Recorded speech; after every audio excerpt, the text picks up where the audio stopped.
Good, you're back. I'm Neom, and today's episode is about Slavic mythology. As usual, take everything I say with a grain of salt. My sources may be wrong, some information may not be complete, and I'm not an expert. Leave a like if you enjoy, and subscribe for more content. Let's get into it. First, where do Slavs come from? If you guessed Slavic land, you're wrong.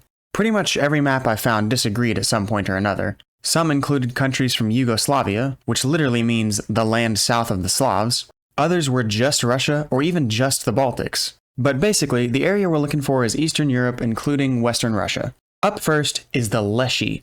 The Leshi is a forest spirit who takes the shape of a humanoid, usually, but one who is as tall as the tallest tree while he's in his forest. The moment he leaves his forest, however, he shrinks down to the size of a single blade of grass. He has mossy green hair, swole abs, hard rough skin, and for some reason, as one source pointed out, no eyelashes, no eyebrows, no right ear, and no hat or belt. He's a mostly harmless fellow who can often be heard whistling and laughing far off in the woods. He's kind of like a tree nymph, except that he is physically connected to an entire forest rather than a single tree or plant. And only when the trees in his care are harmed can his anger be kindled. Just take the best parts of Treebeard and the Abominable Snowman, stitch them together, and you've got a pretty good image of the Leshi. In fact, some stories, though fewer, even depict him as a tree with antlers, as The Witcher 3 apparently does. Several tales exist of the Leshi stopping in a roadside tavern, drinking a bucket of vodka, keep in mind he's only the size of a single grass when he's out of the woods, and frolicking off into the forest to do more tree things.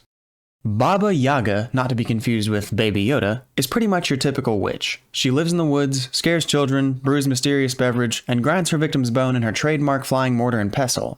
She also guards the fountains of the water of life. Sometimes she's depicted as a beautiful young woman, but mostly she's a scary old crone with warts, long fingernails, and probably eye crusties. But enough about her. The real nightmare is her house. Baba Yaga lives in a wooden dwelling that sometimes looks like a barrel and other times just looks like a classic Hansel and Gretel cabin. But instead of being firmly set on the ground, this cabin runs around on the feet of a chicken and, its constant mobility aside, is surrounded by a fence impaled with human skulls. Her hut is said to balance in the plane of existence between the living and the dead, and she herself is often said to be a psychopomp, one who, whether the cause of death or not, escorts the dead to the underworld.